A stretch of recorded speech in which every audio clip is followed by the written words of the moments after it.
नमस्कार विनोद जी, बहुत बहुत स्वागत है आपका। नमस्कार अंजू जी। विनोद जी, जब से महाराष्ट्र विधानसभा चुनाव के नतीजे आए हैं, इंडी गठबंधन के अंदर खलबली मची हुई है। अगर महाविकास अघाड़ी गठबंधन की बात करें तो वहां पर तो समाजवादी पार्टी ने टाटा बाय बाय कह दिया है। देखिए अंजू जी, मुझे लग रहा है कि जो ये गठबंधन है, महाविकास अघाड़ी या इसका जो बड़ा वर्जन है INDI जी, ये इनमें आपस में बहुत सारे कॉन्ट्राडिक्शन है। अब जो समाजवादी पार्टी वाला मसला है, पहले उसको डील करते हैं। समाजवादी पार्टी ने जिस तरह से महाविकास अघाड़ी को या उस पूरे अलायंस के साथ खड़ा होने की या चुनाव साथ लड़ने की या उनको सपोर्ट करने की बात थी, उसमें बहुत कॉन्ट्राडिक्शन है। कॉन्ट्राडिक्शन इसलिए है कि एक रिप्रेजेंट करता है उस आइडियोलॉजी को जिसने राम मंदिर के या राम मंदिर के निर्माण के लिए जो आंदोलनरत कारसेवक थे या जो आंदोलनरत राम भक्त थे, उन पर गोलियां चलाई थी। दूसरा जो दल है वो ये दावा करता है, हालांकि इस अभी वाले उसकी मैं बात नहीं करता हूं, जो इनके पीछे वाली पीढ़ी थी, बाला साहब ठाकरे वाली पीढ़ी थी, उनका दावा ये था कि अगर कोई ये कहता है कि शिव सैनिकों ने बाबरी ढांचे को गिराया है तो मैं इसको ओन करने के लिए और गर्व के साथ स्वीकार करता हूं। तो ये पॉलिसी का, आइडियोलॉजी का कॉन्ट्राडिक्शन है। एक गिराने पर गर्व महसूस करता है और दूसरा उन लोगों पर, उस विचारधारा के लोगों पर गोलियां चलाता है। अब ये अचानक एक कैसे हुए? अचानक एक ये हुए कि इनको बीजेपी का उत्तर महाराष्ट्र में बढ़ता हुआ पावर, बढ़ती हुई ताकत धीरे धीरे नजर आने लगी। और वो लगातार पिछले तीन चार, एक चुनाव से नहीं, पिछले 3-4 चुनाव से नजर आ रही थी। जब बीजेपी पहली बार 122 सीट जीत करके आई, फिर 105 सीट जीत करके आई और इस बार 132 सीट जीत करके आई। लोकसभा में 42 सीट जीत कर आती है। पिछले 24 वाले चुनाव में, 2024 जून वाले चुनाव, मई जून वाले चुनाव में जरूर इनको थोड़ा सा नुकसान हुआ। तो जब इस तरह का इमरजेंस, मतलब इस तरह के परफॉर्मेंस हो रहे थे, तो इनको, इनकी व्याकुलता और इनकी बौखलाहट साफ नजर आ रही थी। और वैसे भी समाजवादी पार्टी तो बड़ा छोटा सा जो इलेक्टोरल बेस है महाराष्ट्र में, लेकिन जो उनका उनका बड़ा बेस है INDA वाला, मतलब महाविकास अघाड़ी वाला, जिसमें कांग्रेस भी है, शिवसेना ये वाली दूसरी वाली आ गई थी, UBT, हाँ शिवसेना UBT, और राष्ट्रवादी कांग्रेस पार्टी शरद पवार वाली। इन लोगों के लिए भी बीजेपी का बढ़ता वो नहीं नजर आ रहा था। और घूम फिर करके ये जितने भी प्लेयर थे उसमें समाजवादी पार्टी और दलितों वाला एक जो संगठन था वो, और ये कुल मिलाकर के मुस्लिम वोट को पोलराइज करके या मुस्लिम वोट को इकट्ठा करने के लिए उसमें जो मुस्लिम संगठन बहुत सारे थे, सर, उन सब ऑल के साथ। इंडिया उलेमाए हिंद था क्या, बोर्ड था, जिसकी 17 की 17 शर्तें इन्होंने मान ली थी। शरद पवार ने, कांग्रेस ने चिट्ठियां भी लिख दी थी। इनको वो नजर नहीं आता कि वो इनकी हार का सबसे बड़ा कारण था।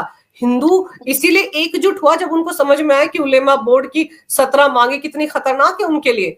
वो नहीं नजर आ रहा, सिर्फ EVM में दिखता है। देखिए, ये जो सज्जाद नौमानी और ये जो EB ऑल इंडिया उलेमा बोर्ड है, इनकी जो 17 शर्तें थी, ये 17, ये सज्जाद नौमानी की बात थी।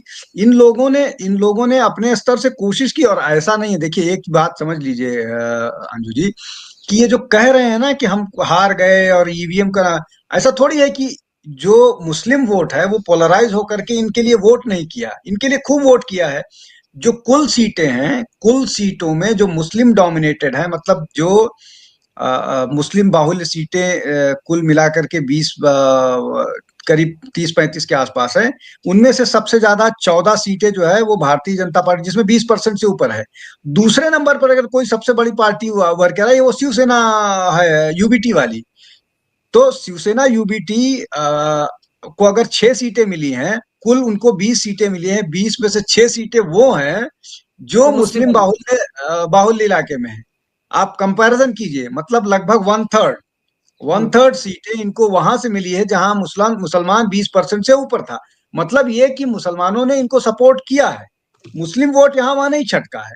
अब ये अलग बात है कि मुस्लिम जितना दावा कर रहा था उतनी उनकी औकात नहीं थी। मैं ये शब्द जनरली इस्तेमाल नहीं करता हूं, लेकिन यहाँ उसी से समझाया जा सकता है।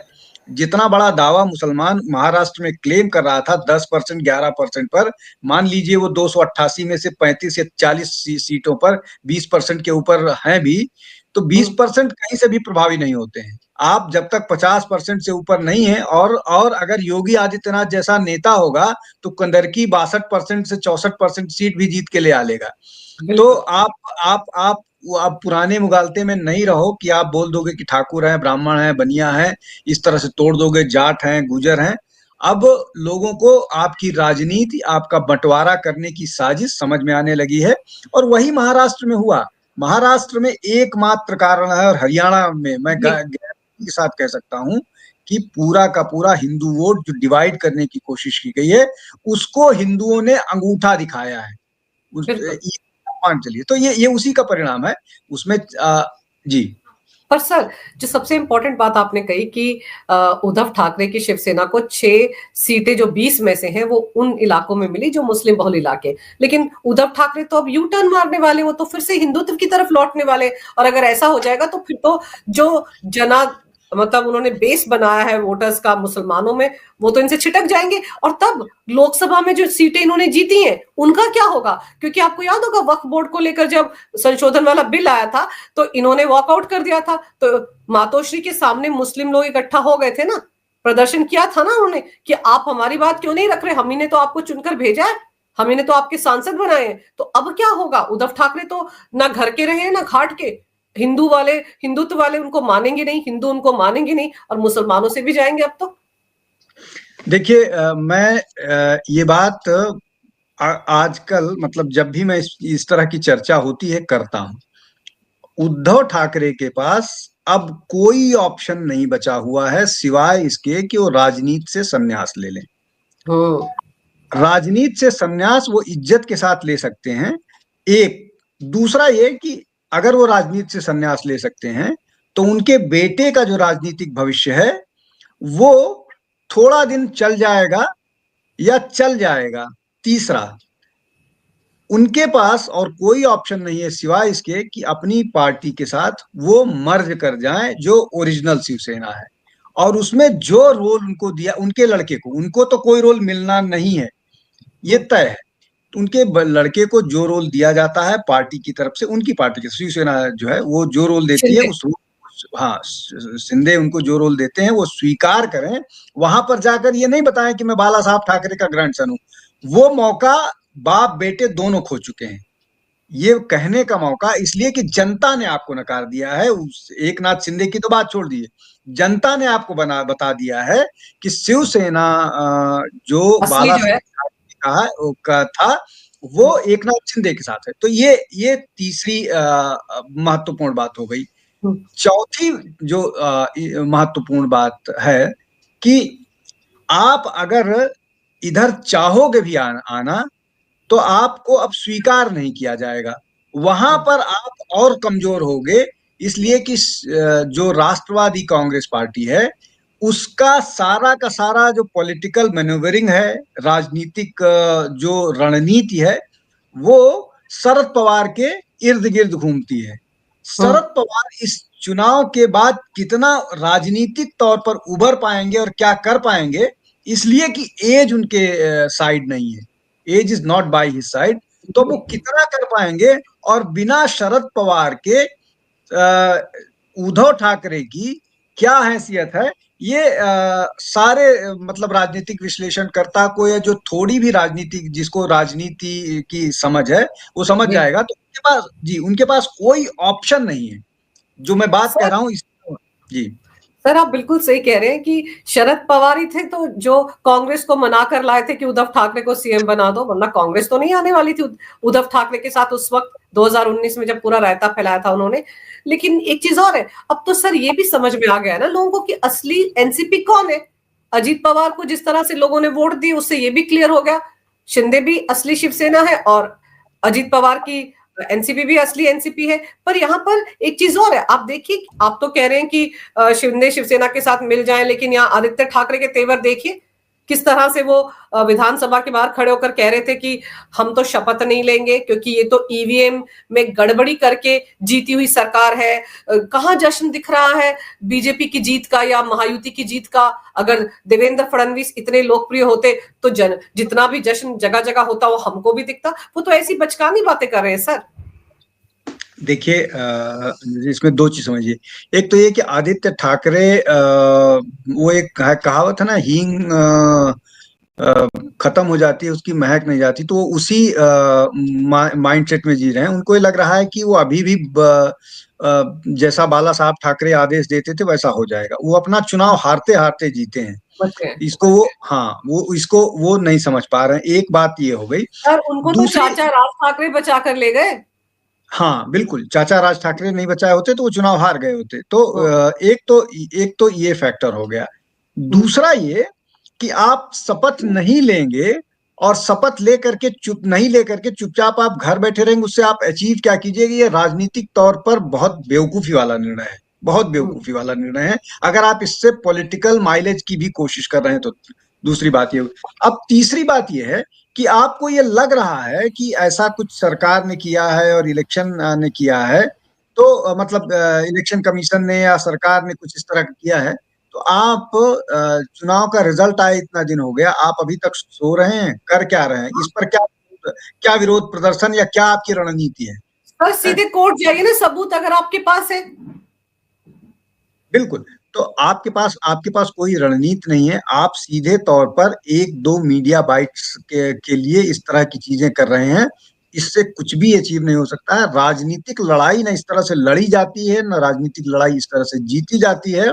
और ऐसा वो इसलिए व्यवहार कर रहे हैं कि जो लोग ग्राउंड से राजनीति में उठते हैं ना, उनको पॉलिटिकल स्ट्रेटजीज, उनको राजनीतिक जो कदम होते हैं उनकी समझ होती है।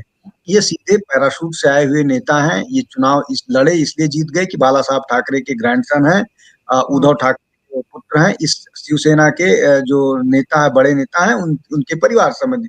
इससे ज्यादा इनकी राजनीतिक हैसियत नहीं है। और ये अगर ऐसा ही चलता रहा तो अगला चुनाव हार भी जाएंगे, इसमें कोई दो राय नहीं। अगला जी, पर इस फैसले में तो उनके साथ एनसीपी भी नहीं है, शरद पवार वाली। जितेंद्र आव्हाड जो है शरद पवार के बहुत क्लोज माने जाते हैं, उन्होंने तो कहा कि आज नहीं लिया शपथ तो कल तो ले लेंगे हम क्यों नहीं शपथ लेंगे? तो फिर तो यहाँ पर भी तो महाविकास आघाड़ी में उद्धव ठाकरे, शरद पवार और कांग्रेस सबके बीच में ही तो सर मतभेद दिख रहे हैं, कहीं पे भी एक साथ तो चल ही नहीं रहे।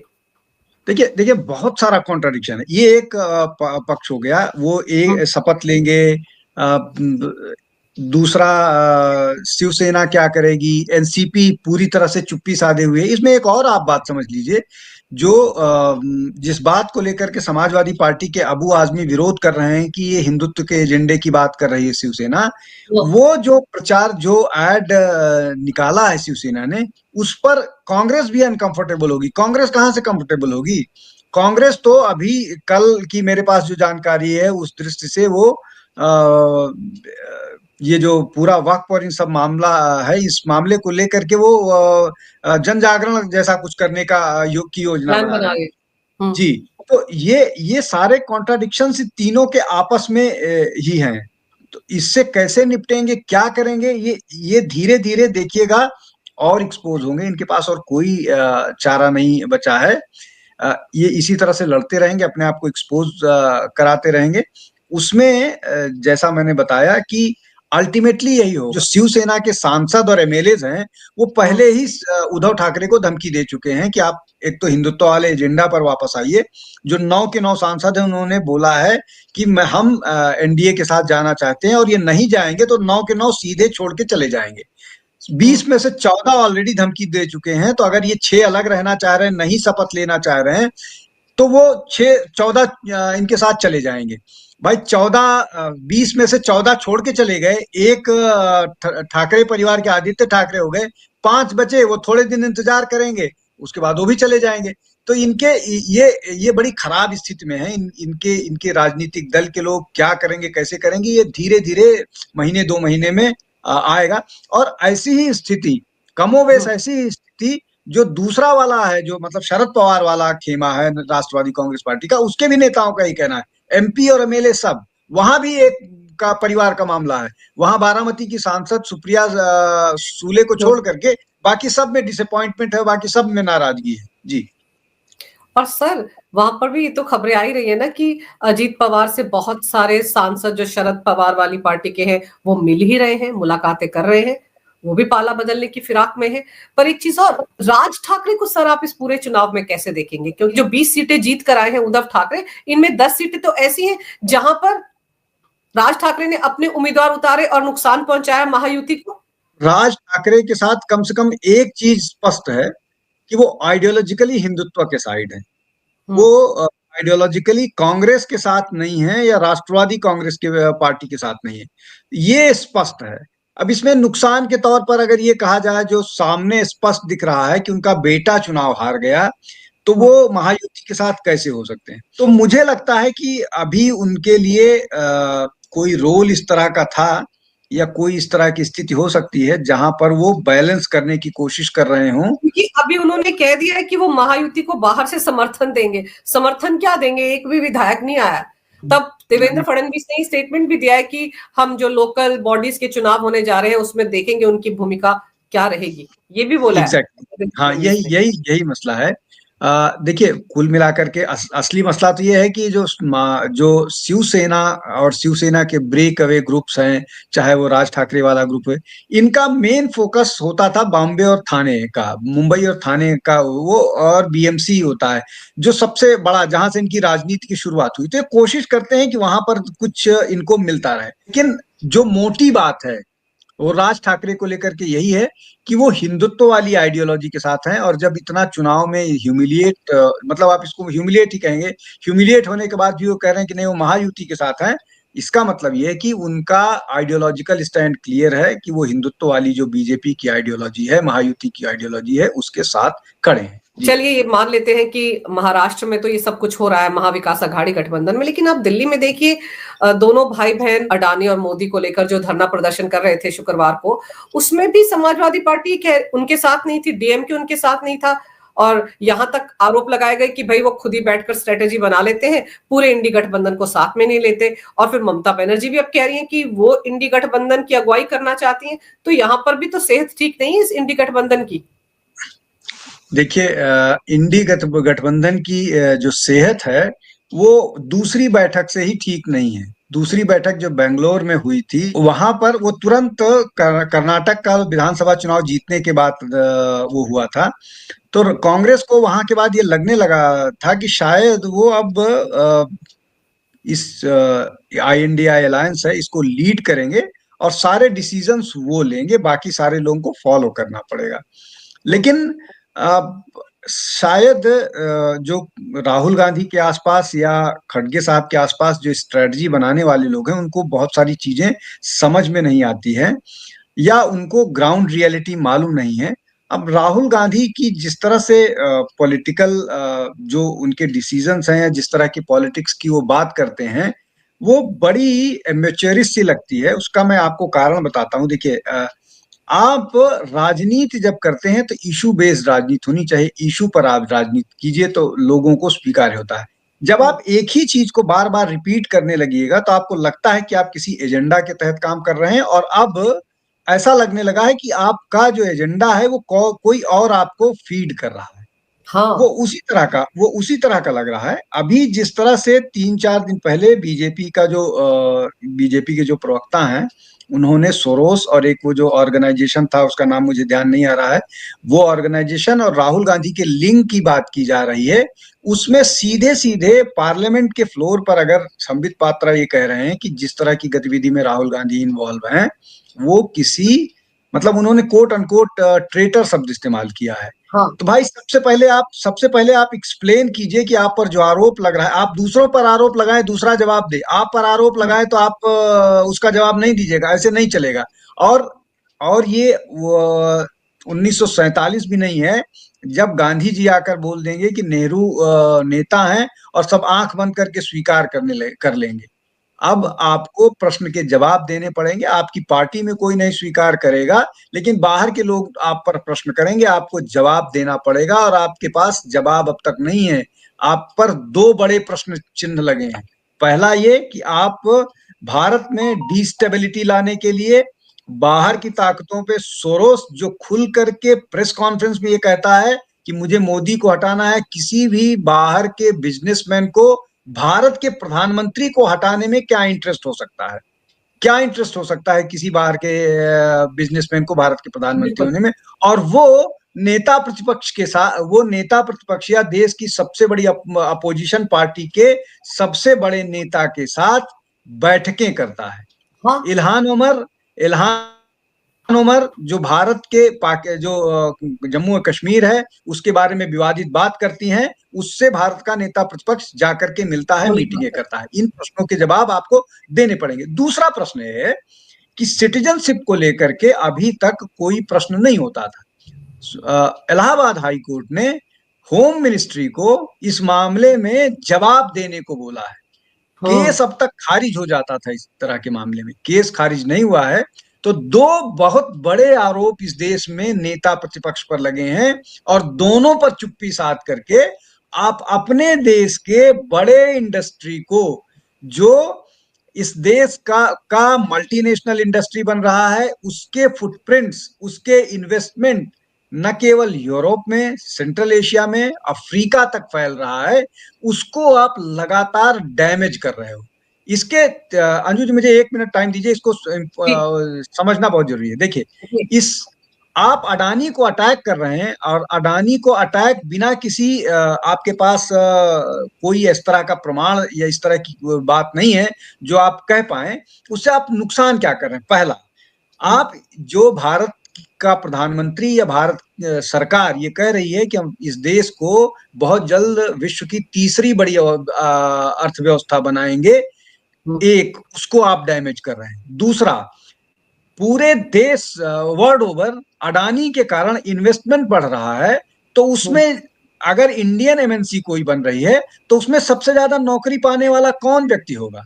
मैन पावर, मजदूर से लेकर के, टेक्नीशियन से लेकर के, इंजीनियर से लेकर के बाकी सारा वो भारतीय लोग ही ज्यादा होंगे ना। हम ये नहीं कह रहे हैं कि बाहर के लोग नहीं एम्प्लॉय किए जाएंगे, लेकिन मेजॉरिटी ऑफ एम्प्लॉयमेंट जो है वो भारत के लोगों को मिलेगा। दूसरा, तीसरा महत्वपूर्ण बात यह है कि जो कनेक्टिविटी को लेकर के काम कर रही है, उसको आप नुकसान पहुंचा रहे हैं। चाइना आपके पास सबसे बड़ा चैलेंज है।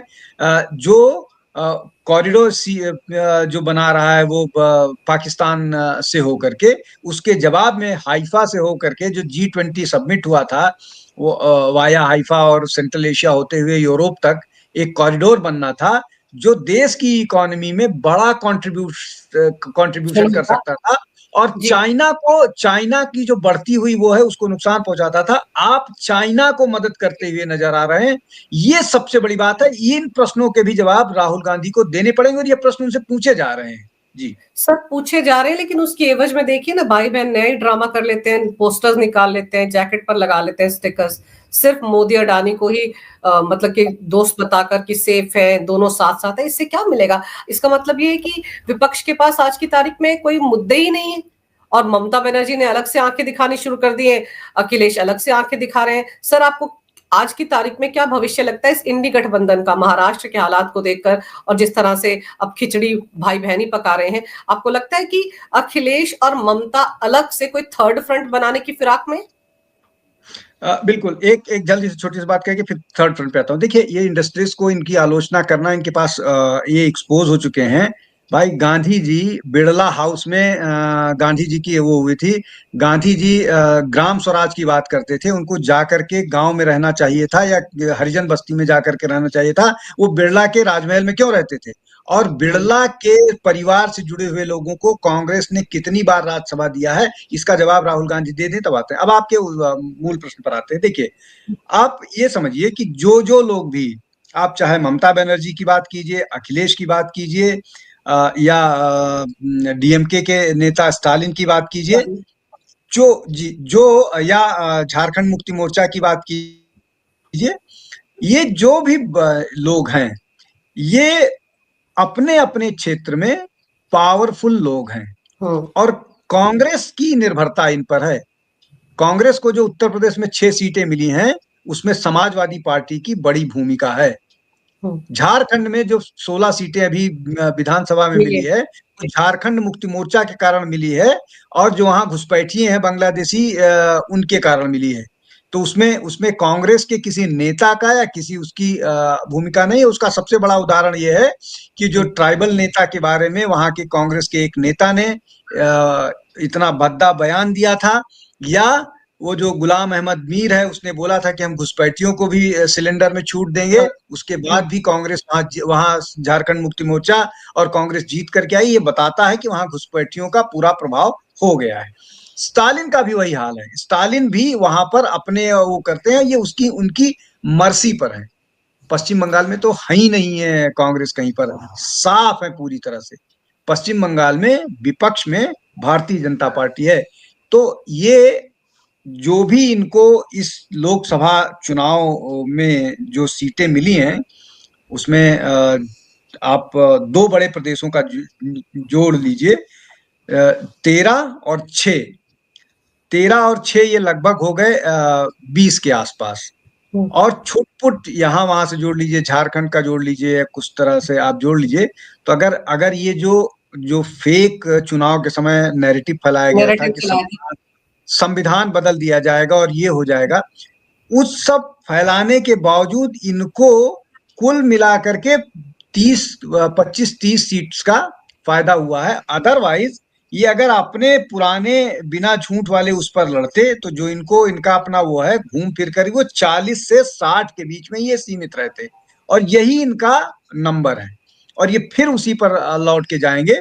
और ये बात ममता बनर्जी भी जानती हैं, ये बात अखिलेश भी जानते हैं, ये बात सब जानते हैं। तो अगर ये लोग इसी तरह से बिना विपक्ष, बिना सबको साथ लिए इस तरह की बात करेंगे, तो इनको अलग कर देना ही सबके उसमें है। और ये बात केवल ममता बनर्जी नहीं कह रही है, ममता बनर्जी के सारे प्रवक्ता कह रहे हैं।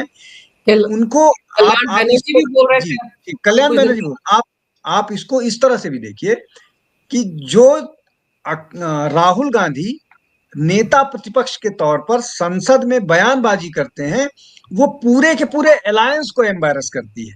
हाँ। तो राहुल गांधी की बेवकूफियों पर ममता बनर्जी क्यों एम्बैरस्ड हो, अखिलेश क्यों एम्बैरस्ड हो? तो आज नहीं तो कल वो इनसे मुक्ति पा लेंगे, वो इनसे अपने आप को अलग कर लेंगे। तो ये आपकी जो बात है वो लगभग मैं उस पर सहमति बताते हुए कि उस तरह का कभी भी हो सकता है कि वो लोग अपने आप को अलग कर लें इनको छोड़ करके। सर, ऐसा लगता है कि पीएम मोदी ने जो कहा था ना कि कांग्रेस परजीवी बन गई है, पैरासाइट बन गई है, क्षेत्रीय पार्टियों के आधार पर उन पर बैठकर उनके कंधे पर सवार होकर ही सीटें जीतती है, तो वो बात मुझे लग रहा है ममता बनर्जी को भी समझ में आ गई, अखिलेश यादव को भी समझ में आ गई है। इसलिए वो इंडी गठबंधन बहुत जल्द कांग्रेस मुक्त होने जा रहा है, हालात यही दिखते हैं।